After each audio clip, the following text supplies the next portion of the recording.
آداب، میں ہوں وسعت اللہ خان اور میرے ساتھ زوم پہ ہیں آج شاہ زیب جیلانی۔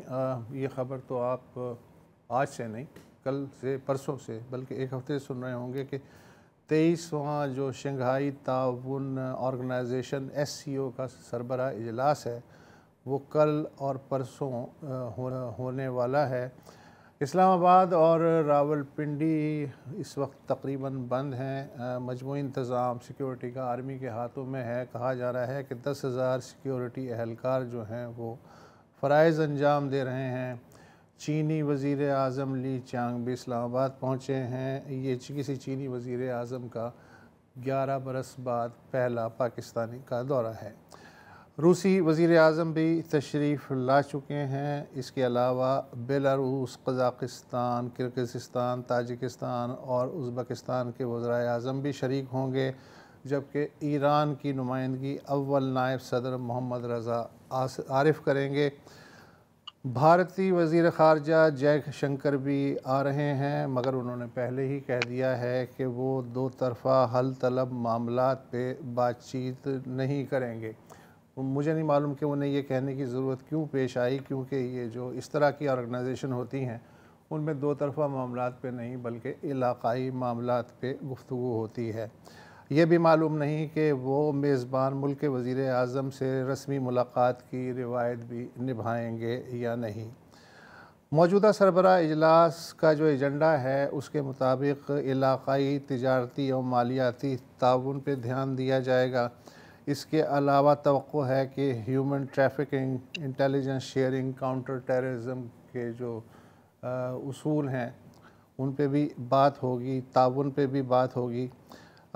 10 رکن ممالک ہیں SCO شنگھائی کوآپریشن آرگنائزیشن کے۔ میں آپ کو اس کا پس منظر یہ بتاؤں کہ 1996 میں شنگھائی 5 کے نام سے چائنا، روس اور وسطی ایشیا کی آزاد ریاستوں کا ایک سیکیورٹی اتحاد ہوا تھا۔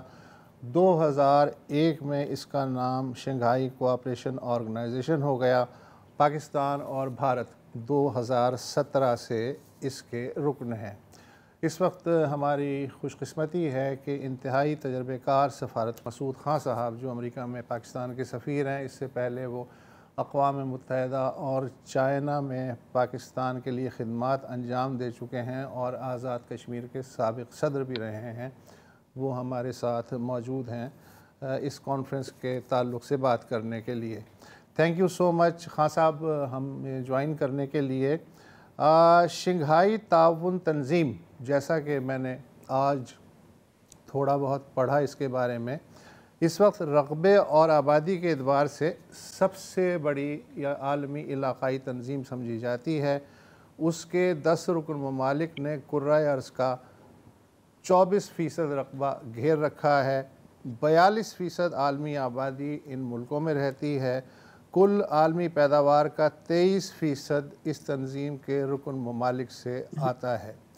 مگر میں یہ جاننا چاہتا ہوں کہ اگر یہ دنیا کی سب سے بڑی تنظیم ہے تو طاقتور کتنی ہے اور علاقائی اور بین الاقوامی سطح پہ پچھلے 20 سال سے کس قدر مؤثر ہے؟ سب سے پہلے تو میں آپ کا شکریہ ادا کرتا ہوں کہ آپ نے مجھے دعوت دی، آپ کے ساتھ گفتگو کا شرف حاصل ہو، اور دوسرے یہ کہ میں آپ کا پروگرام بڑے عرصے سے دیکھتا چلا آ رہا ہوں اور میں آپ کا مداح ہوں۔ یہ ایک سنجیدہ پروگرام ہے جس میں عام روش سے ہٹ کر گفتگو کی جاتی ہے، تو اس میں آپ کو اور آپ کے جو رفقائے کار ہیں میں ان کو مبارکباد دیتا ہوں۔ دوسری بات جو آپ نے سوال کیا، میرے پاس ذرا اعداد و شمار مختلف ہیں، اگر آپ اجازت دیں اور گستاخی نہ سمجھیں تو میں ان کو آپ کے سامنے پیش کرتا ہوں۔ یہ بالکل آپ نے درست کہا کہ یہ جیسے ہم یوریشیا کہتے ہیں تو اس کا 80% رقبہ جو ہے نا یورپ اور ایشیا کا جو 80% رقبہ اس کا ہے۔ مجموعی طور پر دنیا کا جو لینڈ میس بنتا ہے اس کا 60% کے قریب بن جاتا ہے، اور ان کی آبادی 44% کے قریب ہے اس کے ارکان کی جو شنگھائی تعاون تنظیم کے۔ اور آخر میں جو ہے جو عالمی آمدنی ہے، مجموعی عالمی آمدنی GDP جسے کہیں گے، وہ تقریباً 32% کے قریب ہے۔ جی اچھا، دوسرے یہ ہے کہ جب یہ شروع میں تعاون تنظیم بنی تھی تو جان بوجھ کر انہوں نے اس میں سیکیورٹی کا لفظ نہیں استعمال کیا. یعنی جو اشتراکی دور تھا جس میں سوویت یونین ہوتی تھی، چینی ہوتا تھا، تو وہ جب بھی کبھی کوئی بات کرتے تھے کسی اجتماعی یا کثیر الملکی تنظیم کی، تو اس میں سیکیورٹی کا لفظ، سلامتی کا لفظ ضرور ہوتا تھا. تو انہوں نے اسے کوآپریشن سے بدل دیا. تو کوآپریشن کا مطلب یہ ہے کہ بنیادی طور پر معاشی روابط بڑھیں، اور جو یہ ایک قسم کا معاشی جغرافیہ ہے جس سے یہ سارے کے سارے ملک جو ان کی سرحدیں ایک دوسرے کے ساتھ متصل ہیں، تو یہ ایک انفراسٹرکچر ہو، توانائی ہو، یا اس کے بعد روڈ، سپورٹس، جو بھی ہیں رابطے قائم کیے جائیں. تو لیکن آہستہ آہستہ ان کا دائرہ کار بڑھتا چلا گیا، اور اس کے بعد جو ہے اس کے 3 مقاصد بنیادی پر معاشی روابط، دوسرا یہ ہے کہ بین الاقوامی اور علاقائی سلامتی، اور تیسرا جو ہے وہ یہ ہے کہ کسی طریقے سے ان تمام اس خطے کے لوگوں کو ایک دوسرے کے ساتھ ملایا جائے، جس میں ثقافتی روابط بھی شامل ہیں. لیکن ان کی بالخصوص توجہ 3 چیزوں کے اوپر رہی ہے، جس میں وہ یہ کہتے ہیں کہ ایک دہشت گردی، دوسرا علیحدگی پسندی، اور تیسرا جو ہے وہ ہے انتہا پسندی. یہ سمجھتے ہیں کہ یہ 3 ایولز ہیں، یہ ایک دوسرے کے ساتھ جڑے ہوئے ہیں. ان کا اثر و رسوخ جو ہے وقت کے ساتھ ساتھ بڑھا ہے، اور جس کی ایک علامت یہ بھی ہے کہ جو اہل مغرب کو بالخصوص امریکہ کی قیادت میں ان کو انڈو پیسفک اسٹریٹجی ترتیب دینی پڑی. اس سے پہلے جو ہے وہ پیوٹ ٹو ایشیا کا ایک نظریہ تھا جو صدر براک اوباما نے پیش کیا تھا، اور اب جو ہے اس کے مد مقابل کوڈ کو کھڑا کیا گیا ہے اور آکس کو کھڑا کیا گیا ہے. تو مطلب یہ ہے کہ شنگھائی کوآپریشن آرگنائزیشن، اس کی جو ہے رفتار آہستہ رہی ہے، لیکن علاقے کی وجہ سے، روس اور چین کی وجہ سے، ملحقہ علاقے جو وسطی ایشیا کی وجہ سے اس کی اہمیت بڑھتی چلی جا رہی ہے، اور خطرے کی گھنٹیاں بجی ہیں برسلز میں بھی اور واشنگٹن میں. اور اس کے جو بھی اور دوسرے یہ ہے کہ یہاں کے جو ان کے صدور اور وزرائے اعظم ہیں، انہوں نے مختلف جو سربراہی کانفرنسز ہیں ان میں یہ کہا ہے کہ ہماری یہ تنظیم دفاعی نہیں ہے، نیٹو کی ٹکر کی نہیں ہے، نہ ان کے کوئی جو ہے فوجی عزائم ہیں، لیکن اس کے باوجود ان نے فوجی مشقوں کا سلسلہ شروع کیا ہے ایس سی او کے زیر اہتمام. اور اس کے علاوہ دہشت گردی کے خلاف جو ہے ان کا ایک ادارہ ہے جسے ریجنل اینٹی ٹیررزم اسٹرکچر کہتے ہیں، نظر مضبوط ہے، اس کا سیکریٹریٹ ہے، اور اس کے بعد اس کی کارکردگی بھی بڑی اچھی ہے. تو یہ میں مختصراً عرض کر سکتا ہوں آپ کے پہلے سوال کے جواب میں. آپ نے بڑا ایک کمپیکٹ قسم کا تصویر بنا کے رکھ دی میرے سامنے، آسانی ہمارے لیے ہو گئی ہے. اب آپ کی گفتگو جو ہے اس سے میرے ذہن میں کچھ چیزیں آ رہی تھیں. مثلاً آپ نے فرمایا کہ دہشت گردی اور انتہا پسندی کا سد باب. آپ کو معلوم ہے کہ فارمیشن کیا ہے اس بلاک کی یا اس تنظیم کی. ہر ایک کے جو دہشت گرد ہیں ہو سکتا ہے وہ دوسرے کے دہشت گرد نہ ہو. ہر ایک کے نزدیک جو انتہا پسندی کی ڈیفینیشن ہے ہو سکتا ہے دوسرے کے نزدیک وہ اعتدالی ہو. اس کے علاوہ کئی ممالک ہیں جو 2 کشتیوں میں سوار ہیں. مثلا اگر میں انڈیا کی مثال دوں تو وہ کوآڈ میں بھی ہے، وہ شنگھائی آرگنائزیشن میں بھی ہے. اس کے علاوہ جو تیسرا تلخ تجربہ میرے ذہن میں آ رہا ہے، آپ مجھے پیسمسٹ کہہ سکتے ہیں، سارک کا ہے. سارک کا ایجنڈا بھی یہی تھا کہ 2 طرفہ نہیں، علاقائی ترقی کے لیے ہم بات کریں گے. لیکن آپ نے دیکھا کہ جو سب سے بڑے 2 ممالک تھے ان کے درمیان دھینگا مشتی کی وجہ سے آج سارک جو ہے وہ تقریباً تاریخ کا حصہ بن چکی ہے. اسی طرح شنگھائی تنظیم جو ہے اس میں بھی جو 2 بڑے جن ہیں، انڈیا اور چائنا، ان کی وجہ سے اس کے پاؤں میں زنجیریں تو پڑی ہوئی ہیں. تو یہ اتنی زنجیروں کا بار اٹھا کے کیسے چل سکتی ہے؟ بہت ہی اچھا سوال کیا آپ نے، اور بڑے زیرک انداز میں اور بڑا تجزیہ کیا آپ نے. میں سب سے پہلے دہشت گردی کا جواب دینا چاہتا ہوں. اس میں یہ ہے کہ دہشت گردی کے سلسلے میں چین اور روس متفق ہیں، اور بڑی حد تک سینٹرل ایشیا کے ممالک بھی متفق ہیں، اور وہ نہیں سمجھتے کہ ایک کا دہشت گرد دوسرے کا جو ہے فریڈم فائٹر ہے. یہ معاملہ بالخصوص ہندوستان اور پاکستان کے درمیان ہے، اور ہندوستان اور پاکستان کو اس تنظیم کی رکنیت بڑی دیر سے دی گئی تھی، بڑا تاخیر ہوئی تھی، اور اس کے بعد جو ہے بڑے غور و خوض کے بعد دی گئی تھی، کیونکہ اس وقت جو وسطی ایشیا کے ممالک اور بالخصوص چین اور روس یہ سمجھتے تھے کہ یہ دونوں ممالک آئے تو یہ اس تنظیم کی اینٹ سے اینٹ بجا دیں گے یا اپنے تنازع یہاں لیں گے تو اس کی وجہ سے یہ بالکل معطل ہو جائے گی۔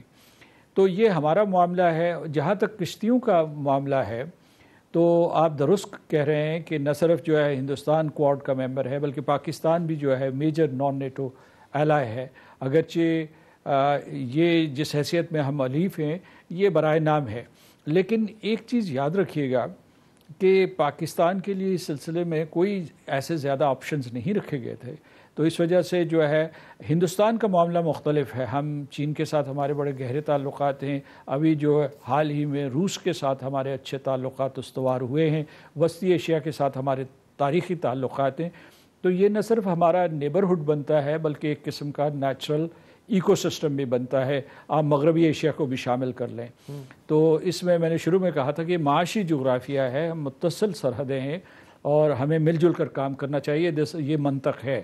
اب آپ کا آخری جو تھا جو ساک کے بارے میں آپ کہہ رہے تھے، تو ساک جو ہے وہ اس لیے نہیں کہ دو ملک متصادم ہوئے بلکہ ہندوستان نے وہاں ہر قسم کی سیاسی استحکام اور معاشی تعاون کے اوپر ویٹو ایکسرسائز کرنا شروع کر دیا۔ اس کی وجہ سے جو ہے وہ تنظیم جو ہے بالکل ایک قسم کی منجمد ہو کر رہ گئی تھی۔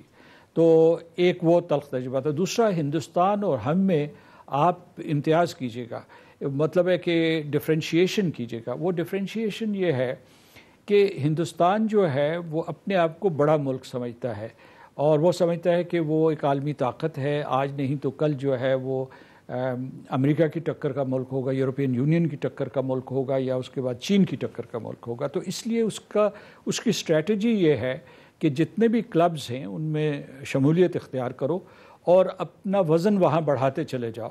امریکہ کی اس سے بہت سی باتیں نہیں بنی۔ یوکرین کی جو جنگ ہوئی تو اس نے روس کا تیل خریدا، اسے جو ہے اس سے بہت منافع کمایا، امریکہ میں بڑی تشویش کی لہر دوڑی، لیکن اس کے باوجود وہ ہندوستان کو جو دور نہیں، اپنے آپ سے دور نہیں کر سکتے تھے۔ ایک اور چیز جو میں آپ کو بتانا چاہتا ہوں کہ اگر آپ کبھی چین تشریف لے جائیں تو وہاں آپ دیکھیں گے کہ ہندوستانی تاجر اور سرمایہ کار بڑی تعداد میں وہاں ہیں، اور وہاں کی جو پیشہ ورانہ تنظیمیں ہیں یا کاروباری مراکز ہیں ان میں بڑے متحرک ہیں۔ اسی طریقے سے جو چینی آ رہے ہیں ہندوستان میں تو وہ اس کی پالیسی جو ہے اٹس لانگ ٹرم، طویل المیعاد پالیسی ہے۔ تو میں نہیں سمجھتا، میں واشنگٹن میں جب میں تھا تو میں امریکی مخاطبین سے ہمیشہ یہ کہا کرتا تھا کہ یہ آپ کی غلط فہمی ہے کہ ہندوستان جو ہے چین کے خلاف جنگ آزما ہوگا آپ کی خاطر۔ ٹھیک ہے مسعود خان صاحب، یہاں ہم بریک لیں گے۔ چین اور ہندوستان نے ایک سبق تو دیا ہے کہ علاقائی دشمنی، سرحدوں کی حد بندی والی دشمنی اپنی جگہ، لیکن تجارت ان کے درمیان $100 بلین سے زیادہ کی ہی ہے، تو اس میں بھی ظاہر ہے سیکھنے کی بہت سی باتیں ہیں۔ یہ ہم گفتگو کنٹینیو رکھتے ہیں اس بریک کے بعد۔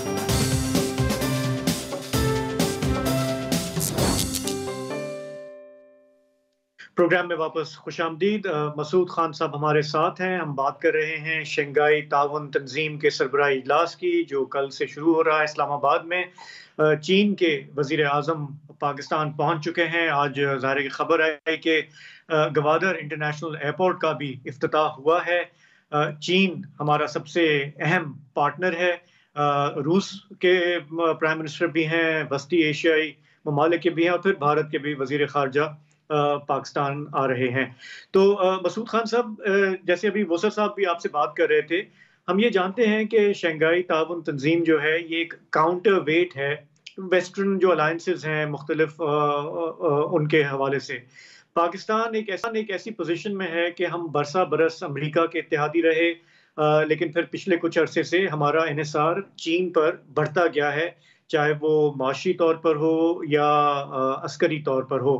لیکن ہم نے یہ بھی دیکھا ہے کہ حالیہ برسوں میں چین کی جو فرسٹریشن ہے ہمارے ساتھ، اس میں بھی اضافہ ہوا ہے، اس میں ہماری اپنی بھی کوتاہیاں ہیں، ملک کے جو داخلی معاملات ہیں۔ چونکہ آپ دونوں ملکوں میں رہ چکے ہیں، مطلب ہمارے یہاں بہت شاید ایسے کم لوگ ہوں گے سفارتکار جنہوں نے جو چین کو بھی اندر سے سمجھتے ہیں اور امریکہ کو بھی سمجھتے ہیں. تھوڑا یہ بتائیے گا کہ یہ جو بیلنسنگ ایکٹ ہے ہمارا، اس میں ہم کس حد تک کامیاب ہو رہے ہیں، اور چین کی جو فرسٹریشن ہمارے ساتھ تھوڑی بڑھ رہی ہے، اس کو ٹیکل کرنے کے لیے ہمیں کیا کرنا ہوگا؟ میں یہ عرض کرنا چاہتا ہوں کہ ہمیں جو ہے جو شنگھائی کوآپریشن آرگنائزیشن اور نیٹو کو ہم پلہ نہیں سمجھنا چاہیے. نیٹو کے 32 کے قریب ارکان ہیں، 32 ارکان ہیں بلکہ، اور وہ یورپ تک محدود، یورپ اور شمالی امریکہ تک محدود ہیں. لیکن اس کے علاوہ جو ہے اس کی وسعت کی بات یہ ہو رہی ہے کہ اسے پھیلایا جائے. یہاں جو ہے انڈو پیسفک سے وہ کہتے ہیں، ہم اسے ایشیا پیسفک ریجن کہتے ہیں. تو اس میں جو ہے اسے وسعت دینا چاہتے ہیں. شنگھائی کوآپریشن آرگنائزیشن کے جتنے وزرائے اعظم ہیں، جتنے جو صدور ہیں، انہوں نے بارہا یہ کہا ہے کہ یہ ایک دفاعی تنظیم نہیں ہے، یہ جو ہے ایک فوجی تنظیم ہے. لیکن میں سمجھتا ہوں کہ مستقبل میں یہ بن سکتی ہے. لیکن اس میں جیسا کہ وسعت اللہ صاحب نے فرمایا تھا ابھی تھوڑی دیر پہلے کہ اس کے لیے ضروری ہے، لازم ہے کہ ایک اتفاق رائے ہونا چاہیے، کیونکہ جو آپ نیٹو کی جب بات کرتے ہیں تو اس میں لبرل آرڈر جو ہے، جسے وہ لبرل آرڈر کہتے ہیں، بعض اسے نیو لبرل کہتے ہیں، نیو کون کہہ دیں، تو اس میں اتفاق رائے موجود ہے اقدار کے سلسلے میں، اہداف کے سلسلے میں، اور جو سرمایہ داری کے حوالے سے، جمہوریت کے حوالے سے، جمہوری اقدار کے حوالے سے. یہاں جو ہے مختلف نظام ہیں. اگر آپ یہ دیکھیں چین میں، روس میں، اور اس کے بعد دوسرے ممالک جو ہیں وسطی ایشیا کے جو ہیں ہمارے ممالک، اس میں مختلف قسم کے نظام ہیں. تو اس میں وقت لگے گا. لیکن اس سے اگر آپ ہٹ جائیں، تھوڑی جو فوجی جہت ہے اس سے ہٹ جائیں، تو یہ ایک مطالبہ بڑھ رہا ہے، اور حالات اور واقعات بھی اسی طرف جو ہے پیش قدمی کر رہے ہیں. کہ آپ یہ دیکھیں کہ ساری دنیا جو ہے ایک نیا معاشی اور ایک سیاسی اور اسٹریٹجک نظام چاہتی ہے، جس میں جو ہے یونیپولر نظام نہیں ہونا چاہیے، وہ بائی پولر نظام نہیں ہونا چاہیے، وہ ملٹی پولر ہونا چاہیے، وہ پالی سینٹرک ہونا چاہیے. تو اس تناظر میں اگر یہ دیکھیں تو یہ جو ہے یہ تنظیم جو ہے پوری اہمیت کی حامل ہے. دوسرے میں آپ کو بتاتا ہوں کہ پاکستان کے لیے جو ہے یہ بہت بڑا امتحان ہے کہ ایک طرف وہ ایس سی او میں متحرک رہے، دوسری طرف جب چین کے وزیر اعظم لی چیانگ آئے تو ان کا اس طریقے سے زبردست طریقے سے استقبال کیا جائے، چین پاکستان اقتصادی راہداری ہو، اور ہمارے امریکہ کے اور یورپین یونین کے ساتھ بھی، اور اہل مغرب جو مغربی بلاک ہے اس کے ساتھ بھی تعلقات مضبوط رہیں. تو یہ ہماری سفارتکاری کا امتحان ہے کہ ہم اسے کس طریقے سے مغرب اور مشرق میں پیش کرتے ہیں، اور یہ ہم ان کو یہ بتاتے ہیں کہ ہم ایک پل کا کردار ادا کریں گے، اور اس سلسلے میں جو ہے ہمیں بہت چابک دستی کا مظاہرہ کرنا چاہیے. اچھا مسعود خان صاحب، دھڑکا ہی لگا رہتا ہے کہ جس تنظیم میں انڈیا اور پاکستان ہو کہ پھر اس کے ایجنڈے کا کیا ہے. مثلا گزشتہ برس جب بلاول بھٹو وزیر خارجہ تھے تو گوا میں جو ہوا ان کے اور جے شنکر کے درمیان ایک دو بدو، اس کی وجہ سے جو ایجنڈا تھا وہ تو پس پشت ہو گیا، لیکن میڈیا جو ہے وہ ان دونوں کا جو پنجہ چھکا لڑا وہ لے اڑا. کل اور پرسوں بھارتی وزیر خارجہ یہاں ہوں گے. اب ظاہر ہے کہ پاکستان ایسے مسائل بھی اٹھا سکتا ہے جو بھارت کو ناپسند ہو، بھارت ایسے مسائل اٹھائے گا جو ناپسند ہو سکتا ہے وہ جو تو میں جو مجھے یاد آ رہی ہے پچھلے سال کی وہ یہاں بھی ہو. تو اس کی وجہ سے میڈیا کو تو مسئلہ مل جائے گا، لیکن جو اصل جو ایجنڈا ہے مشترکہ اعلامیہ وہ اس پہ بھی اثر پڑ سکتا ہے. آپ چونکہ آپ کی زندگی گزر گئی سفارتکاری میں، جب اس طرح کے متضاد قسم کے قوتیں اور نظریات کسی ایک تنظیم میں ہوتے ہیں تو جو جوائنٹ کمیونیکے ہے یا آخری اعلامیہ وہ بنانا کتنا مشکل ہوتا ہے. مثلا روس چاہے گا کہ یوکرین کا تذکرہ شامل ہو، ایران چاہے گا کہ اسرائیل کی پرزور اور فلسطینیوں کی حمایت وغیرہ کی جائے، کچھ لوگ ممالک چاہیں گے کہ ایسا نہ ہو. تو کس طرح کیا جاتا ہے ڈائلوشن، کس طرح کیا جاتا ہے، کتنا پسینہ بہتا ہے؟ بہت پسینہ بہتا ہے. ویسے ہی جو ہے اس قسم کے جو بھی کثیر الملکی فورم ہوتے ہیں اس میں یہ گنجائش ہوتی ہے کہ لوگ دل کی بھڑاس نکال سکیں، اپنا نقطہ نظر پیش کر سکیں. اور دل کی بھڑاس کا ترجمہ میں انگریزی میں کتھارسس کروں گا. تو کتھارسس کے لیے ایک ماحول ہوتا ہے کہ لیکن اس میں تکرار بھی ہوتی ہے، اس میں جو ہے اختلافی بیانات بھی دیے جاتے ہیں، لیکن جب جو اعلامیہ ہوتا ہے وہ متفقہ ہوتا ہے، بائی کنسنسس ہوتا ہے، تو اس کے لیے بہت محنت کرنی پڑتی ہے۔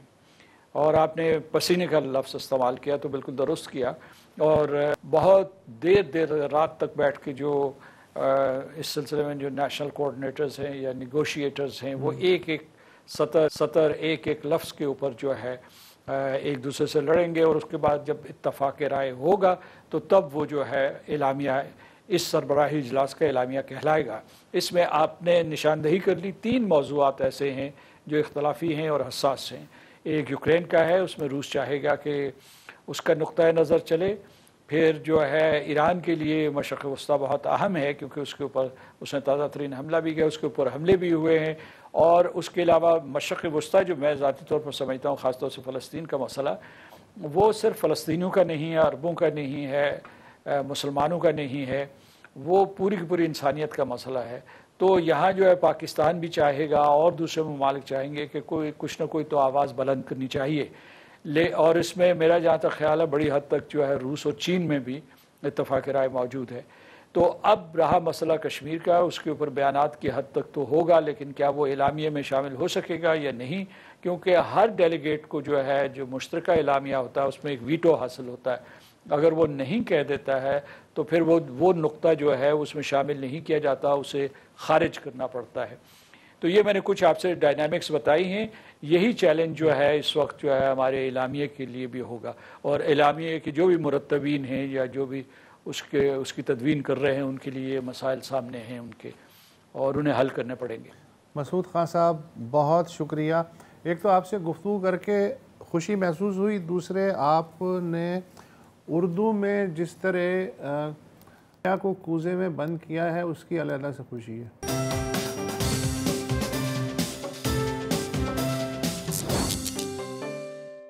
پروگرام میں واپس خوش آمدید۔ سندھ میں پچھلے 15 برس سے مسلسل پاکستان پیپلز پارٹی برسر اقتدار ہے۔ اس کی قیادت اپنے آپ کو ایک پروگریسو پارٹی کے طور پر پیش کرتی ہے، لیکن بسا اوقات ایسے واقعات ہوتے ہیں جس سے پارٹی کے قول اور فعل میں تضاد نظر آتا ہے۔ اتوار کو کچھ ایسا ہی ایک واقعہ پیش آیا ہے جس کے بعد پیپلز پارٹی پر، حکومت پر شدید تنقید ہو رہی ہے کہ یہ کہتے کچھ ہیں کرتے کچھ ہیں۔ واقعہ سوشل میڈیا پہ کافی چلا ہے۔